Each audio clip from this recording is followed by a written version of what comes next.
Hello, and welcome to my series on the Lebanon Branch. The Lebanon Branch ran through Lebanon Junction to Corbin, Kentucky. Come along with me as I do research on the small towns that rose and fell on the Lebanon Branch. Lebanon Junction was established in 1895, being named after the tracks that were there at the time, the L&N Lebanon Branch as well as the L&N Main Stem, also known as the Louisville District. The first track on the Lebanon Branch was laid in 1854, being worked on until 1858. The main line through Lebanon Junction had a coal tower, which still stands today. In early March 1899, an employee for the railroad developed smallpox.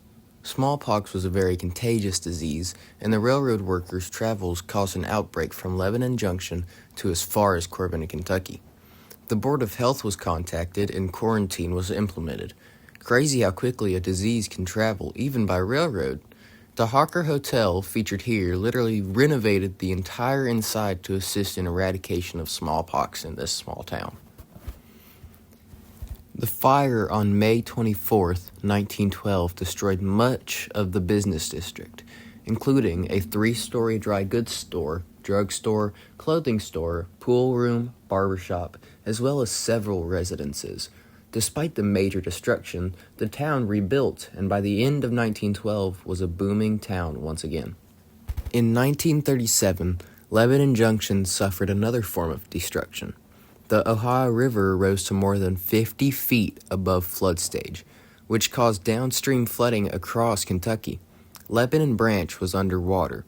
Main Street had over 10 feet of water standing, and majority of the county was underwater as well. The community suffered greatly during this time. The town continues to be plagued by flooding even as recently as 2026. The 20th century brought many challenges to Lebanon Junction. The Depression, the introduction to diesel locomotives, and a demolition of the depot in 1961. The town of Lebanon Junction transitioned from a fast-paced rail hub to a small, quiet community. Lebanon Junction continues to draw tourists today, both for railroad history and local history. The town features an L&N caboose, which marks the history of the Louisville and Nashville Railroad in Lebanon Junction, Kentucky. CSX traffic still runs through Lebanon Junction, which is now nicknamed the Railroad Town. The most recent train derailment in Lebanon Junction was a 50-car CSX Autorack train, which had derailed, taking 2 locomotives and 18 cars off the tracks. This caused a fire, but no injuries were reported later on. All credits go to these people that are on screen now. Hope you enjoyed our first part of our series on the Lebanon Branch. Next stop, Boston, Kentucky. Till next time.